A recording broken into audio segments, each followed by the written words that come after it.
Hey guys, Jared here with Trident Fly Fishing, and today we're going to be tying a Chubby Chernobyl. So in the vise I have a TMC 2302 in a size 6. I really like these Chubby Chernobyls. You can tie them to represent a whole lot. I'm going to tie this one today in a Dave's Hopper color, but you could tie them in a multitude of colors, and you could tie them all the way down to like a size 16, and they can represent a whole lot of insects. They're a great attractor pattern. So now I'm just going to add some red flash. It's kind of the hot spot here. I'm going to bring this all the way back to the bend. Leave it right there at the hook point. Trim this off so it extends about a hook gap back. The next thing I'm going to do is just grab my dubbing. And for dubbing I have a blend of ice dub and a yellow synthetic dubbing. You can use whatever you'd like for dubbing. Synthetics seem to work better for this pattern. Keeps it floating high and keeps it really durable. So I'm just going to start by dubbing the body. And this is kind of a messy fly, so you don't have to have a perfectly dubbed body. So how I like to do this is just put a layer of dubbing as a base. Start that. And then bring it back to my tie-in point for the foam. Sometimes with these synthetics they can be hard to dub, so just get them nice and tight on your thread. Bring that back. This fly is called a chubby, so make sure you have a nice fat body. Alright, so my tie-in point for the foam is going to be right here in front of the hook point.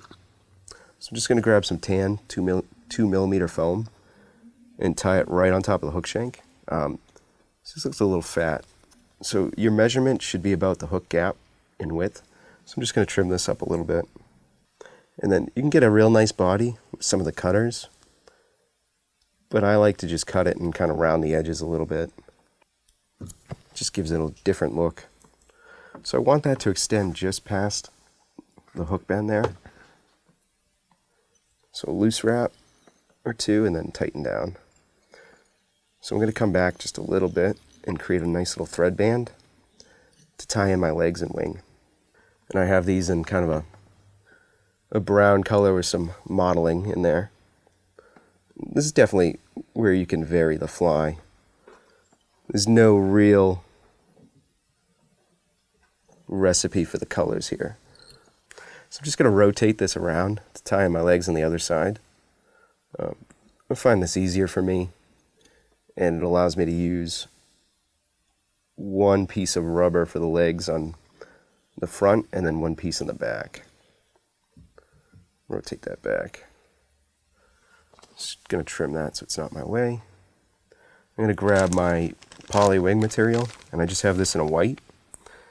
You could vary the wing material. Mostly I see them in white, and I find big giant white wing real easy to see. So you take a good chunk of that, and then we're going to double it over. So it's probably about half the diameter of a pencil, and then when you fold it over you get a full diameter.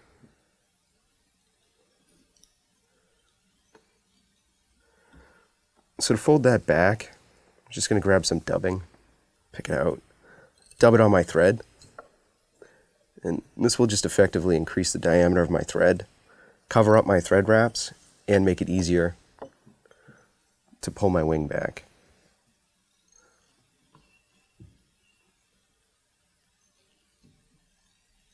Okay. Add some more dubbing to my thread and then advance my thread forwards.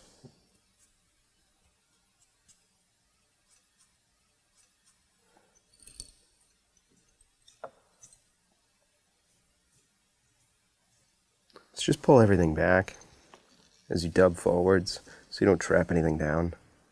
So go forwards, back. I'm going to add a little bit more dubbing too. Just dub a nice thick body. And then right there, about maybe 1/4 of an inch behind the hook eye, You should just kind of try and match this spacing here when you tie your next part down. So I'm just again gonna do 2 loose wraps, make sure it's centered on the hook, and then tighten down, come forwards and create a little thread band. Another strand of rubber here for my legs. Tie that in on my side. And then come forwards. And then fold it over. I think this gets more difficult the more legs you have on there. Alright. With this method you can position your legs too, which is why I like it as well. So if they end up a little high or low, you can move them around. Leave that. So I'm going to grab another piece of wing material, same diameter, and tie that in right on top.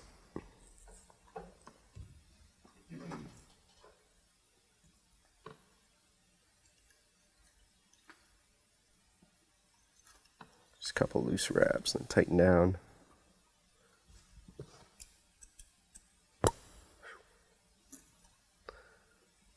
Okay, let's grab some more dubbing. Just dub a nice little noodle on here, and then use that to fold your wing back.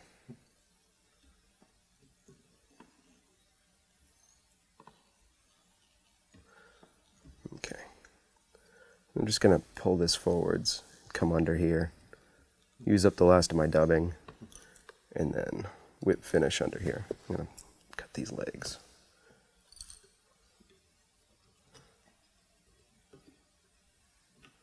Alright.